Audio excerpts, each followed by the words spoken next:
Meu nome é Cecílio Pires, estou aqui na sede da RCC para mais um webcurso. E hoje estaremos falando do rol exaustivo dos documentos de habilitação. Todos nós sabemos que para participar de uma licitação, nós precisamos estar municiados de uma série de documentos: contrato social, certidão de falência concordata, balanço patrimonial, certidões fazendárias. Tudo isso é costumeiramente e rotineiramente exigido pela administração pública para a implementação das suas licitações. Agora, a exigência de documentos, ela tem um critério este que é bastante rígido e determinado pela Lei de Licitações. Mais especificamente, nos artigos 27, 28, 29, 30, 31 e 32 da Lei de Licitações. Para nós entendermos a questão do rol exaustivo dos documentos da Lei de Licitações exigíveis em um procedimento licitatório instaurado pela administração pública, nós precisaremos fazer hoje uma interpretação sistemática desses dispositivos que eu acabei de falar para vocês, e repetindo mais uma vez, artigos 27, 28, 29, 30 e 31, 32 da Lei de Licitações. Então, eu vou pegar aqui a nossa legislação e vou começar a fazer alguns comentários. Em um primeiro momento, na realidade, eu vou ler alguns dos dispositivos e fazer os comentários necessários.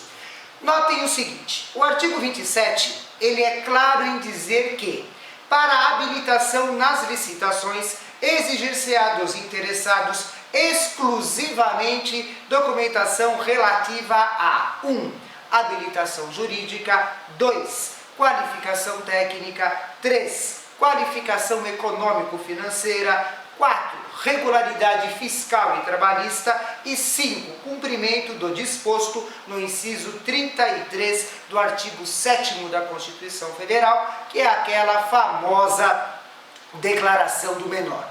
Agora, mais uma vez, lendo a legislação e fazendo alguns comentários no decorrer dessa leitura.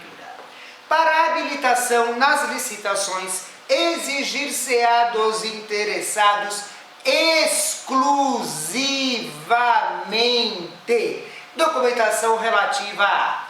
Quem estiver acompanhando com a legislação em mãos, grifa o exclusivamente. Então, quer dizer o seguinte, que a administração pública só pode exigir exclusivamente os documentos relativos à habilitação jurídica, qualificação técnica, qualificação econômico-financeira, regularidade fiscal e trabalhista. Cada um dos incisos do artigo 27 devem ser entendidos como gêneros documentais. Então, vejam, o inciso 1 fala do gênero documental habilitação jurídica. O inciso 2 fala do gênero documental qualificação técnica. E assim sucessivamente. Vamos agora para o artigo 28. O artigo 28 também é claro em dizer o seguinte: a documentação relativa à habilitação jurídica, conforme o caso, consistirá em 1. Cédula de identidade, 2. Registro comercial no caso de empresa individual, 3. Ato constitutivo, estatuto ou contrato social em vigor e assim por diante. Notem que o artigo 28, ele fala o seguinte, que a documentação relativa à habilitação jurídica, conforme o caso, consistirá em... Pergunta-se: este conforme o caso significa que a administração pública poderá exigir todo e qualquer documento que lhe venha à cabeça a título de habilitação jurídica, ou este conforme o caso só pode dizer respeito apenas aos documentos estabelecidos em cada um dos incisos do artigo 28. É claro, não é preciso pensar muito para chegarmos à seguinte conclusão: que a exigência dos documentos relativos à habilitação jurídica só podem se restringir àqueles determinados pelos incisos do artigo 28. E daí eu pergunto para vocês, E essa história de conforme o caso? Conforme o caso o quê?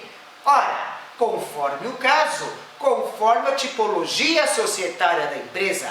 Se ela for uma limitada, ela apresentará o quê? O contrato social. Se ela for uma sociedade anônima, ela apresentará o quê? O seu estatuto social. Portanto, conforme a tipologia societária da empresa. Agora, se vocês continuarem examinando o artigo 28, notem que o inciso 1 fala de cédula de identidade. E a pergunta é, cédula de identidade de quem? Será que é a cédula de identidade dos sócios? Eu garanto para vocês que tem muita gente na administração pública que tem certeza absoluta que essa exigência diz respeito à cédula de identidade dos sócios. Mas eu pergunto para vocês, a administração pública está contratando quem? A empresa, a pessoa jurídica ou está fazendo a contratação na pessoa do sócio? É claro que é na pessoa jurídica. A licitação e a celebração do futuro contrato ocorre em razão da pessoa jurídica e não da figura do sócio. Então, de verdade, essa cédula de identidade diz respeito à pessoa física licitante? Sim, à pessoa física licitante. Então quer dizer que pessoa física pode participar da licitação? Sim, uma pessoa física pode participar da licitação desde que o edital assim o permita e desde que aquele objeto que está sendo licitado possa ser implementado por uma pessoa física. Então, no frigir dos ovos, conforme o caso, o quê? Conforme o caso, se pessoa física ou se pessoa jurídica. Se pessoa física, cédula de identidade. Se pessoa jurídica, os atos societários. E esses atos societários deverão ser apresentados conforme a tipologia societária da empresa. Portanto, rol de documentos a título de habilitação jurídica, somente aqueles que estão estabelecidos nos incisos do artigo 28. Daí vamos lá para o artigo 29. A documentação relativa à regularidade fiscal e trabalhista, conforme o caso, consistirá em, notem mais uma vez, conforme o caso, 1. Prova de inscrição no cadastro de pessoas físicas, CPF, ou no cadastro geral de contribuintes, CGC, atual CNPJ. Inciso 2.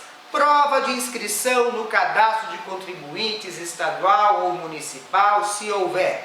E por aí vai mais com uma série de exigências. Mais uma vez, no artigo 29, conforme o caso. Conforme o caso o quê? Se pessoa física ou se pessoa jurídica. Se pessoa física, apresenta-se o CPF. Se pessoa jurídica, apresenta-se o CNPJ. Artigo 30. A documentação relativa à qualificação técnica limitar-se-á. Se limitar-se-á, é só o que está no artigo 30. Grifem o limitar-se-á.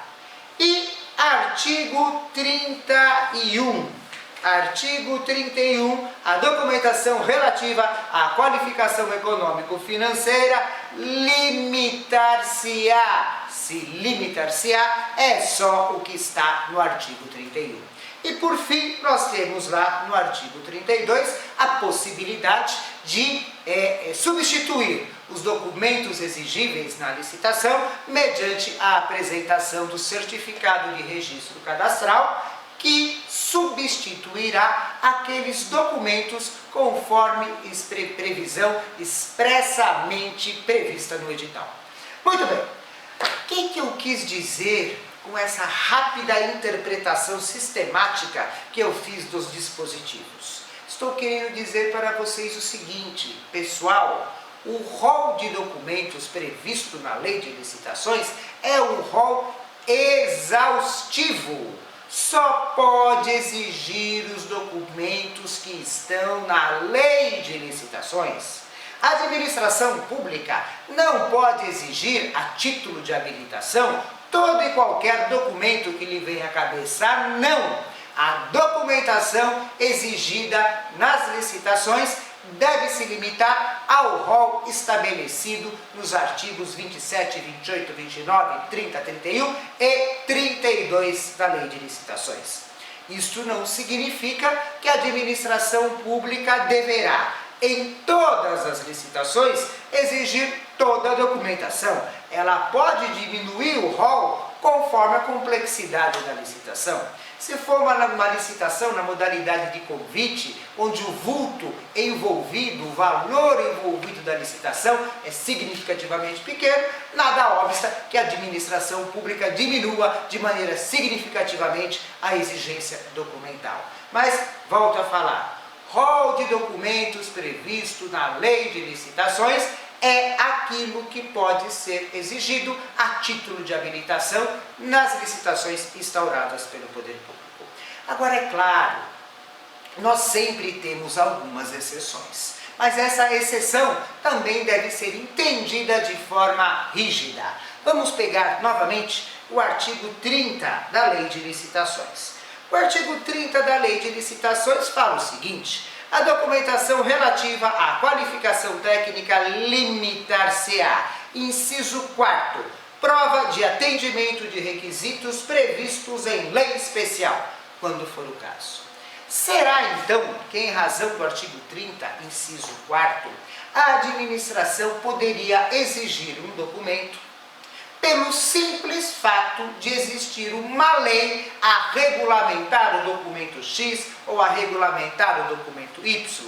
Não, claro que não. Para se aplicar o 34º, é preciso que esta lei especial fale explicitamente que o documento X ou que o documento Y poderá ser exigido na licitação. Isso é uma hipótese. Ou então, que o documento seja intrínseco ao próprio objeto da licitação. Como a exemplo, o pessoal que está submetido às regras da Anvisa, não é? A Anvisa estabelece uma série de documentos, não é, que a empresa precisa ter para, por exemplo, comercializar o seu produto.